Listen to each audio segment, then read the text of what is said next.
ఒకప్పుడు పెద్ద సిటీల్లో మాత్రమే కాస్త డబ్బున్నోళ్ళు క్యాన్ వాటర్ వేయించుకునేవాళ్ళు. మినరల్ వాటర్ పేరిట ఆ క్యాన్ వాటర్ తాగేవారు. కానీ ఇప్పుడు పల్లెటూళ్ళకి కూడా ఆ క్యాన్ వాటర్లు వచ్చేసాయి. క్యాన్లో వాటర్ నింపటం, ఇంటికి డెలివరీ చేయటం కామన్ అయిపోయింది. అందులో వాటర్ శుద్ధి చేశారా లేదా అనే విషయాన్ని కాసేపు పక్కన పెడతాం. అసలు తాగునీటి క్యాన్లను సరిగ్గా వాడుతున్నామా లేదా, ఆ ప్లాస్టిక్ క్యాన్లు మంచివేనా అనే చర్చ మొదలైంది.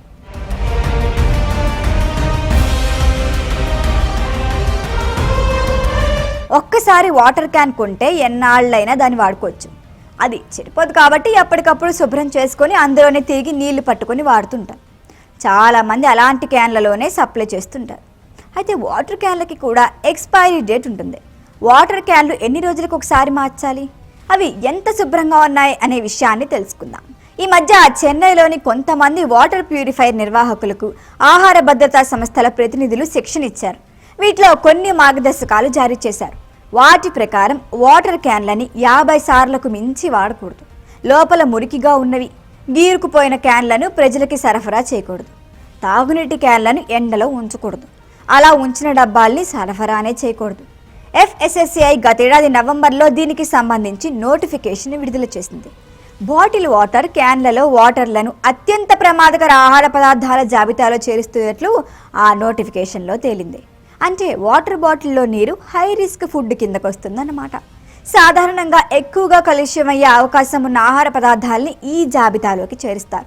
ఈ లిస్టులో ఉన్న ఆహార పదార్థాలని తనిఖీ చేయడానికి కఠినమైన నిబంధనలు పాటిస్తారు. సో వాటర్ క్యాన్ల నీటిపై కూడా కఠినమైన నిబంధనలు ఉన్నాయి.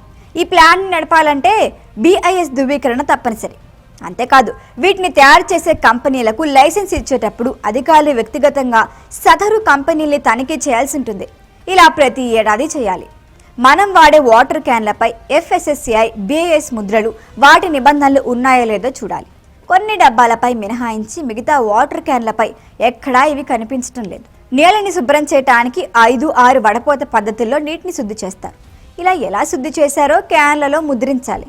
అంతేకాదు, వాటర్ క్యాన్లు సరఫరా చేసే కంపెనీకి లైసెన్స్ ఉందో లేదో కూడా వినియోగదారులు తెలుసుకోవాలి. తాగునీటిలో ఉన్న ఆర్సెనిక్, ఐరన్, ఫ్లోరైడ్ లాంటి విష పదార్థాలు ఏ స్థాయిలో ఉన్నాయో TDS వెల్లడిస్తుంది. BIS ప్రమాణాల ప్రకారం 1 లీటర్ నీటిలో TDS 500 మిల్లీగ్రాములకు మించకూడదు. అలా అని TDS మరీ తక్కువగా ఉంటే అందులో మినరల్స్ ఉండవని అర్థం. పైగా రుచి కూడా ఉండదు.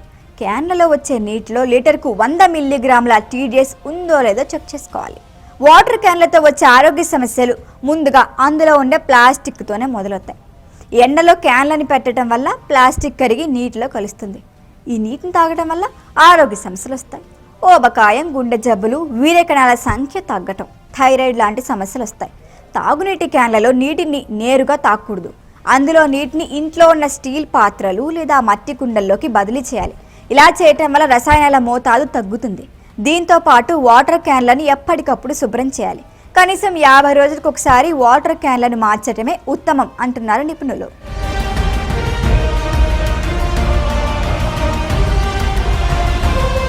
ఈ వీడియో కనుక మీకు నచ్చినట్టయితే లైక్ చేయండి, షేర్ చేయండి, సబ్స్క్రైబ్ చేయండి. అలాగే పక్కనే ఉన్న బెల్ ఐకాన్ని క్లిక్ చేయండి.